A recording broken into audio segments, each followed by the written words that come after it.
एक बार एक गांव में एक साधु रहता था जो भगवान पर बहुत विश्वास रखता था। एक बार वह साधु पेड़ के नीचे बैठा था और भगवान को याद कर रहा था, तो अचानक ही वहाँ पर बाढ़ आ गई। चारों तरफ पानी ही पानी हो गया। सब लोग अपने आप को बचाने के लिए ऊपर पहाड़ की तरफ भागने लगे। उनमें से एक आदमी ने देखा कि इस हालत में भी साधु जी भगवान की तपस्या कर रहे हैं और वह सोचने लगा कि ये अपने आप को बचाने के लिए कहीं जा क्यों नहीं रहे हैं। तो उसने साधु से कहा, अरे आप क्यों कहीं जा नहीं रहे हो? आप भी मेरे साथ ऊपर पहाड़ की तरफ चलो, नहीं तो डूब जाओगे। साधु महाराज बोले, अरे हमें क्या होगा, मैं भगवान की इतनी तपस्या करता हूँ, मुझे कुछ नहीं हो सकता, मुझे भगवान अपने आप बचाएगा। धीरे धीरे अब पानी साधु के कमर तक आ गया। अब लोग वहाँ से नाव लेकर निकलने लगे। तो उनमें से एक ने साधु महाराज से कहा, अरे पानी आपकी कमर तक आ गया है, आप हमारे साथ चलो। तो साधु ने कहा कि नहीं नहीं, भगवान मुझे अपने आप बचाएगा। और वह नाव वाला भी वहाँ से निकल गया। कुछ देर बाद पानी इतना बढ़ गया कि साधु के सर तक पहुँच गया और अब लोगों को बचने के लिए हेलीकॉप्टर का इंतजाम किया जाने लगा। एक हेलीकॉप्टर साधु के पास आया जो कि आखिरी हेलीकॉप्टर था।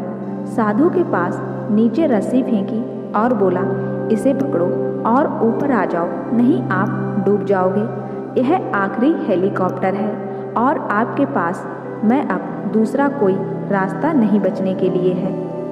साधु ने कहा, यह रस्सी वापस ऊपर खींच लो और आप चले जाओ। मुझे भगवान के ऊपर पूरा भरोसा है, वह मुझे जरूर बचा लेगा। अब पानी काफ़ी ऊपर आ गया, पेड़ भी डूब गया और साधु की भी डूबने से मौत हो गई। मरने के बाद साधु जब भगवान के पास गया तो बोला, भगवान मैंने पूरी जिंदगी आपकी तपस्या की और मेरा सारा जीवन आपकी आराधना करने में लगा दिया, फिर भी इतने भरोसे के साथ इंतजार किया कि तुम मुझे बचाने जरूर आओगे, लेकिन वहाँ पर मेरी डूबकर मौत हो गई और तुम नहीं आए, ऐसा क्यों किया? भगवान बोले, मूर्ख इंसान, एक नहीं 3 बार आया था, वो तीनों बार मैं ही तो था। पहला पैदल, दूसरा नाव के द्वारा और तीसरा हेलीकॉप्टर के द्वारा, लेकिन तुमने मेरा एक भी अवसर पहचान नहीं पाया। पता नहीं किसका इंतजार कर रहा था।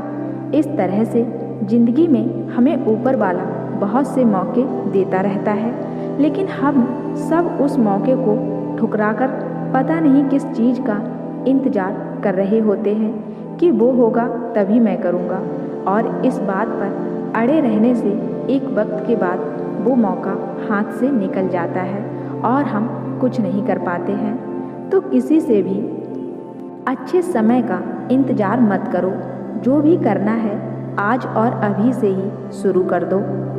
दोस्तों, यह मोटिवेशनल कहानी आपको कैसी लगी हमें कमेंट करके ज़रूर बताएं, और कहानी पसंद आई हो तो मेरे चैनल को सब्सक्राइब ज़रूर कर लेना, साथ ही बेल आइकन को प्रेस करके ऑल पे क्लिक कर देना, जो ऐसी ही मोटिवेशनल कहानी आपको मिलती रहे। और यह कहानी अपने दोस्तों तक ज़रूर शेयर करें, जो उन्हें भी इस कहानी से कुछ सीख मिल सके।